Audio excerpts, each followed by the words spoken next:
اگر بہت سے رنگ لے کر پانی میں تحلیل کر دیے جائیں تو ایک خاکی مرکب بن جائے گا جس کو ہم مٹی کہتے ہیں۔ یہ صاف لکھا ہوا ہے، حضور قلندر بابا اولیاء نے یہ بات واضح کر دی کہ اگر ہم مختلف رنگوں کو آمیزہ بنائیں، ایک جگہ لے کے گھولیں، تو جو ہمیں مرکب ملے گا وہ خاکی رنگ کا ہوگا۔ اب اسی خاکی رنگ کو ہم خاک یا مٹی کہتے ہیں۔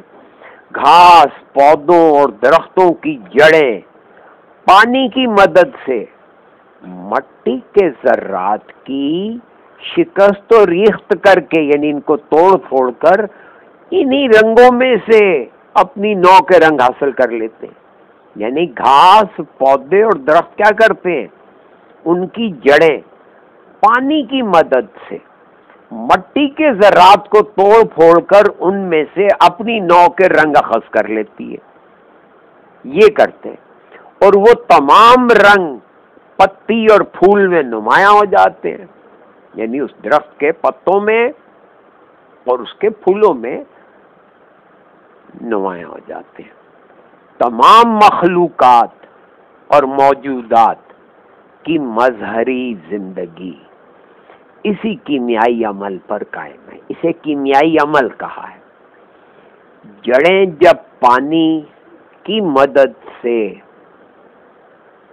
مٹی کے ذرات کو توڑ پھوڑ کر ان سے اپنی نوع کے مطابق رنگ اخذ کر لیتی ہیں تو اسی کو کیمیائی عمل کہا گیا ہے۔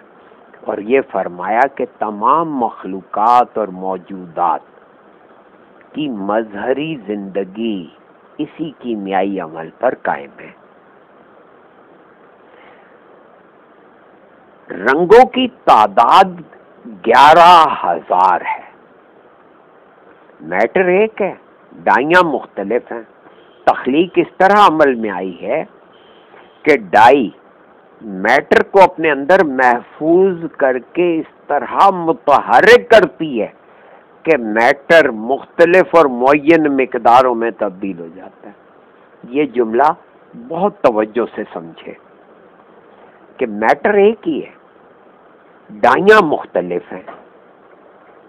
فرمایا کہ تخلیق اس طرح سے عمل میں آتی ہے کہ ڈائی میٹر کو، مادے کو اپنے اندر پہلے تو محفوظ کر لیتی ہے، اپنے اندر سمیٹ لیتی ہے، پھر اس طرح متحرک کرتی ہے، یعنی اس کے اندر ایک تحریک پیدا کرتی ہے کہ وہ میٹر مختلف اور معین مقداروں میں تبدیل ہوتا چلا جاتا ہے، اور جب یہ معین مقداریں ایک دوسرے میں مل کر جذب ہوتی ہیں تو کوئی ایک رنگ بنتا ہے، اور جب ایک رنگ دوسرے رنگ میں جذب ہوتا ہے تو تیسرا رنگ بنتا ہے۔ نتیجے میں بے شمار رنگ وجود میں آتے ہیں، اور یہ بے شمار رنگ ہی اللہ کی کائنات ہیں۔